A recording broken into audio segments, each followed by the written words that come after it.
In this portion of the video, I'm going to show you exactly how to determine who your scavenger hunt winners are. And you're going to be blown away by what you can do here if you don't already know that this is possible for you. So here we go. Inside the group that you are doing your scavenger hunt, what you need to do is go over to Group Insights. So you're going to click on Group Insights. What you will see then is information about how many of your posts were completed, right? And it's even broken down by numbers, but you don't even have to worry about that. All you have to do is go over to this Download Details. Click on Download Details. And Facebook will let you know that they're preparing your insights. And this will take a little while if you have a really big group. But here you can see I just had 14 participants. And now my computer is giving me a notification that it's ready. So I'm going to click on that. And it's going to download, after I click download, my computer's going to download a CSV file, which we will open in Excel. So it's downloaded right here. I'm going to click on that.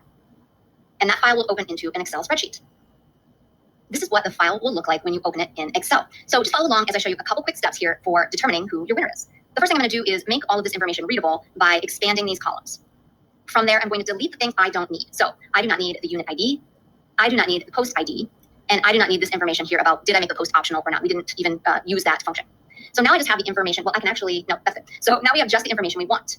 If you want to decide who the participant was who participated the most, in other words, they found the most finds and posted them in your post, what you need to do is add a column to the left. From there, we are going to sort. Now, let me show you one thing here. I'm only including single post. Okay, so what we can do is delete all of this information about units because I don't need that information. The reason I don't need that information is because in your example, you will find that that information is irrelevant. We had them put all of their information inside single posts. So that's why we are keeping the single post information. From there, highlight, and then go to Data, Sort. And we're going to sort this by first name. So that's column B. All right, and we're going to do A to Z. So we just click OK. And now I'm going to see this in order of who completed what. Now, you can see that I only had 2 participants, so this would be very easy for me to just count and figure it out. But what I'm going to do is show you how you would do it if you had thousands of people participating, or even several dozen would make it difficult to do this by hand. So what you want to do here is create a count function. Sounds complicated, but it's not, I promise. Just type in equal, count, A, then a left parenthesis, highlight the 2 names that are the same, put a parenthesis on the other end, and hit enter. It counted all those boxes and told me how many there were. Obviously, I can see there's only 2 because there's a very small group of people. But imagine if you had many participants, this would make it much easier. So for the next group, I'm going to do the same thing. Equal, count A, parenthesis, and then highlight the number of boxes that have that same person's name in it, put the other parenthesis on there, and hit enter. So now just by looking at this, I know Mark only had 2 completions and Pamela had 12. What you could do then next is sort by the first column.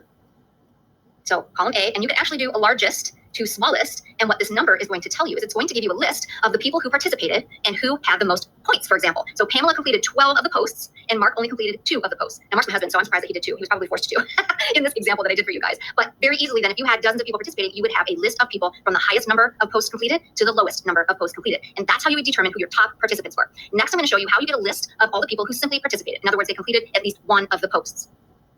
Now I'm going to show you how to create a list of your participants. So if you want to reward everyone who participated, instead of going through all the posts and writing down names of people who participated, you're going to download the same CSV file that I explained earlier, and we do the same editing as far as removing the columns that we don't need. The only difference here is that we are going to do a function called remove duplicates. What you will do is highlight the entire table, and you can do this piece by piece if you have a very big spreadsheet, but you want to highlight all of the information.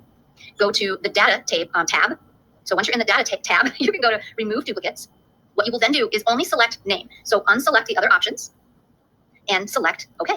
And you will see it automatically removed all duplicates. So now you would have a list of people who participated, and you could then make sure that everyone that participated was rewarded in the way that you said they would. Now remember, don't use that function unless you want to delete all the other information. So you would only want to do this function if you just wanted a list of people who participated by doing one post or finding one thing that you asked them